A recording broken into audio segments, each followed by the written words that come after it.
ஆண்டவராகிய இயேசு கிறிஸ்துவின் நாமத்தில் இந்த வியாழக்கிழமை காலையிலே உங்களை அன்போடு வாழ்த்துகிறேன். தேவனாகிய கர்த்தர் உங்களோடு கூட இருப்பாராக. நீங்கள் சுகமாக இருப்பீர்களாக, சமாதானமாக இருப்பீர்களாக, ஆசீர்வாதமாக இருப்பீர்களாக. இன்று மாலை சபையில் சகோதரர்களின் ஜெபம் நடைபெற இருக்கிறது. சகோதரர்கள் அனைவருமாய் கடந்த ஞாயிற்றுக்கிழமை நான் சொன்னது போல திரளாய் கடந்து வாருங்கள். நாம் ஒருமித்து தேவனுடைய நாமத்தை மகிமைப்படுத்த ஜெபிக்க கர்த்தர் நமக்கு உதவி செய்வாராக. இன்றைக்கு யோசுவாவின் புஸ்தகத்திலிருந்து ஒரு பகுதியை நாம் தியானிப்போம். 3ஆம் அதிகாரத்தில் இஸ்ரவேல் ஜனங்கள் இப்போ யோர்தானை கடக்க வேண்டிய சூழ்நிலையில வந்திருக்கிறார்கள். இப்பொழுது அவர்களுக்கு தலைவனாக இருக்கிறதான மோசே இல்லை. மோசே மரித்து போனான். இப்பொழுது யோசுவா தான் இந்த ஜனங்களை கூட்டி செல்கிறான். இந்த யோசுவாவுக்கு தேவன் பெரிய வாக்குத்தத்தங்களை கொடுத்திருந்தார்.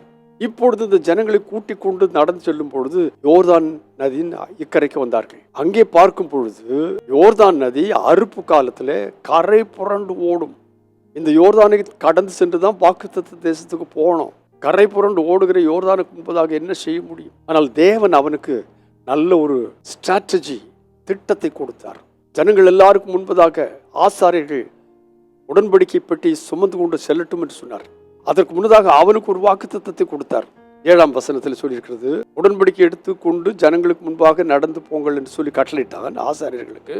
அதுக்கு பிற்பாடு கர்த்தர் பேசுகிறார், நான் மோசையோடு இருந்தது போல உன்னோடும் இருக்கிறேன் என்பதை இஸ்ரவேல் எல்லாரும் அறியும்படி. நீ இப்பொழுது அவருடைய தலைவன் என்று பலர் அங்கீகரிக்க மறுக்கிறார்கள். ஆனால் இன்றைக்கு அவர்கள் எல்லாருக்கும் முன்பாக நான் உன்னோடு இருக்கிறேன் என்பதை இஸ்ரவேல் எல்லாரும் அறியும்படிக்கு இன்று அவர்கள் கண்களுக்கு முன்பாக உன்னை மேன்மைப்படுத்துவேன். அந்த மேன்மை என்னவென்று கேட்டால், உடன்படிக்கை பெட்டி எடுத்துக்கொண்டு யோர்தானை கடக்க போகிறார்கள். கீழே உள்ள வசனத்தில் நாம் வாசிக்கும் போது சொல்லியிருக்கிறது, ஆசாரியர்களுடைய உடன்படிக்கை பெட்டி சுமக்கிற ஆசாரியர்களுடைய பாதங்கள் தண்ணீரின் ஓரத்துல பட்ட உடனே, பிரைஸ் தி லார்ட், தண்ணீருக்குள்ள இறங்கல, பாதி தூரம் போகல, தண்ணீரின் ஓரத்துல பட்ட போது யோர்தான் அவர்களுக்காக இரண்டாக பிரிந்து வழிவிட்டது.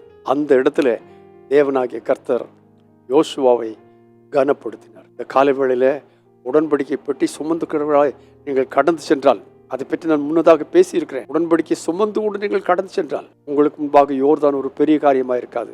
உங்கள் கால்கள் ஓரத்தில் பட்ட உடனே உங்களுக்கு முன்பாய் அந்த யோர்தான் பிளந்து மேலே இருக்க வர்ற தண்ணீர் ஒரு மலை மாதிரி உங்களுக்கு நிற்கும். இடது பக்கத்தில் இன்னொரு பக்கத்தில் தண்ணீரெல்லாம் படிந்து போகும்.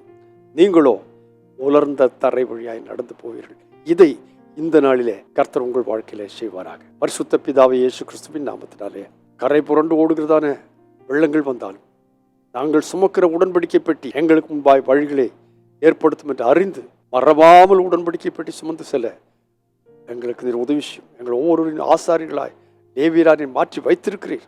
அதற்காக நன்றி. இந்த அனுபவத்தை இன்றைக்கு பெற்றுக்கொள்ள உதவி செய்யும். உங்கள் நாமத்தை மகிமைப்படுத்தும் இயேசு கிறிஸ்துவின் நாமத்தில் பிதாவே, ஆமென், ஆமென். தேவனாக கர்த்தர் உங்களுக்கு முன்பதாக கரை புரண்டு ஓடுகிற நதியை கூட இரண்டாய் பிளப்பார். God bless you abundantly again and again and again and again. Amen.